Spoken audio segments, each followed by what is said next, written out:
Petite présentation de mon installation solaire. Ici, cette zone comprend deux strings répartis sur 14 panneaux chacun, donc on a 28 panneaux sur toiture, exposés sud-sud-ouest, et là nous avons un tracker qui lui contient que 12 panneaux. Il est sur le MPPT2 que nous allons voir sur l'onduleur. Donc orientation différente et production totalement différente. Vous verrez les résultats derrière. Mon installation matérielle est composée bien entendu d'un plan de câblage, d'un tableau de répartition, d'un boîtier, un coffret d'essai qui vient de toiture, un coffret AC pour le costal que nous allons voir, un coffret AC sur l'onduleur d'ayet, un inverseur de source qui me permet de contrer les pannes de courant dans les pannes d'onduleur qu'il pourrait y avoir, un onduleur costal que je viens de mettre en arrêt parce que j'en ai plus l'utilité. C'est un triphasé de 9 kg qui avait sa batterie BYD qui également avait un peu fait de cycle, hein, il a tourné 3 ans. Et l'onduleur d'ayet qui depuis remplace toute l'installation, c'est un 12 kg, qui est en service avec son rack de batterie, qui sont des batteries Power en module de 5 kg, donc ça nous fait 20 kg sur l'ensemble de la production, enfin de stockage. Bien entendu, il y en a qui le placent à l'intérieur du carter, mais moi j'ai préféré de le sortir, c'est à mon avis plus sérieux. Voilà. Onduleur d'ayet, 12 kg, en service sur 2 MPPT, comme je vous en avais parlé, un sur la toiture en 28 panneaux en toiture fixe et un en 12 panneaux sur tracker. Donc les menus de l'onduleur, nous avons ici le paramétrage des globales pour entrer dans tous les paramètres. On en sort par les touches de clavier. Ici, nous avons les données globales de l'ensemble de la production, que ce soit sur le PV1, le PV2, l'inverteur, le load et la batterie. C'est un global. D'ailleurs, si on était dedans, nous aurions vu que dans le PV1, qui représente les 28 panneaux, je débite 2 ampères. Seulement. 1000 watts. Donc 1 kg. Et sur le PV2, je débite 5 kg 4. Avec 12 panneaux seulement. Et là, il y a 28 panneaux. La différence entre du panneau fixe en toiture et du panneau sur tracker bien orienté. On va retrouver les mêmes éléments et les mêmes choses ici. Ça veut dire que sur le PV1, nous avons du 420 volts pour 450 volts sur le PV2. On est dans les plages de fonctionnement. C'est tout à fait correct. Hein, ça correspond aux données que le d'ayet peut recevoir. Nous avons nos 1000 watts de production sur la toiture et nos 5 kg 4 qui sont sur le tracker. On retrouve de suite la courbe de production qui est partie vers 9 h le matin, très doucement. Et aussitôt le soleil s'est bien brillé, le tracker a bondi, il n'y a aucun problème.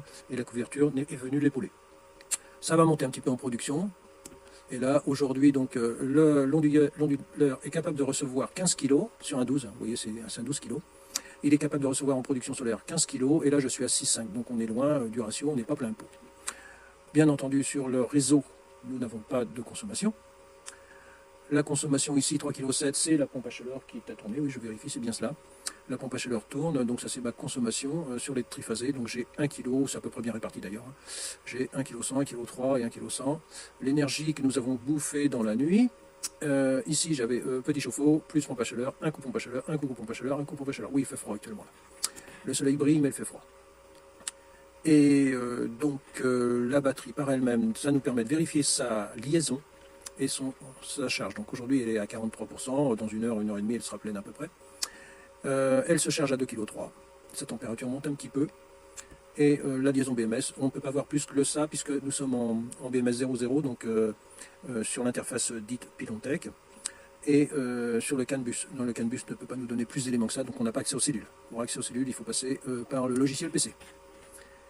Voilà la présentation globale de l'ensemble que je vous ai montré.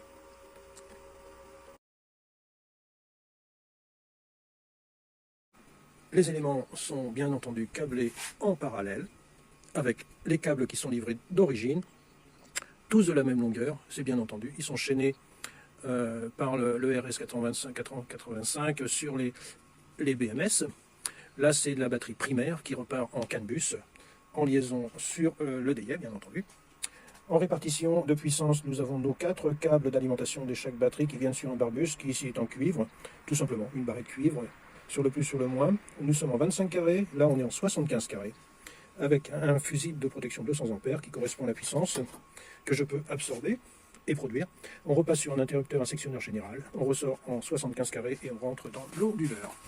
Donc la partie batterie, bien entendu, les deux MPPT qui viennent de couverture, qui sont sur les deux strings, qui viennent sur le MPPT numéro 1, et là le MPPT numéro 2 qui est le tracker. Ici, j'ai le load, le grid, pardon. Le gen n'est pas raccordé, et le grid est présent ici.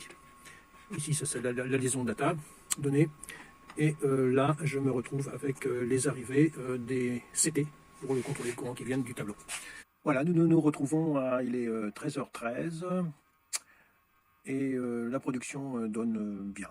Nous sommes à 11 kg de production, et le stockage de la batterie est quasi plein, nous sommes à 95%. Je vais commencer à allumer quelques chauffages dans les parties chauffage et atelier. Un petit nuage qui passe devant vous, vous l'avez vu tout de suite tomber. Et puis on va repasser voir dans les réglages ce que ça nous donne. Alors, en production nuageuse et couverte, on se retrouve avec pratiquement le même équilibre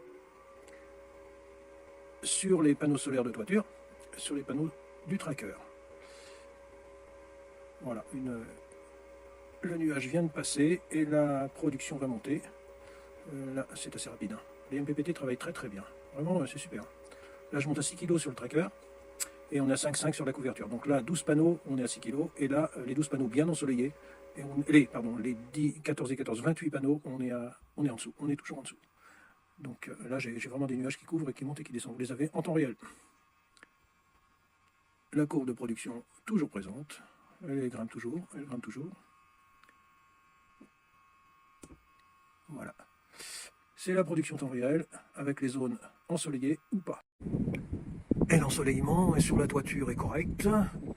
Sur le tracker, eh bien évidemment, il ne peut être que correct.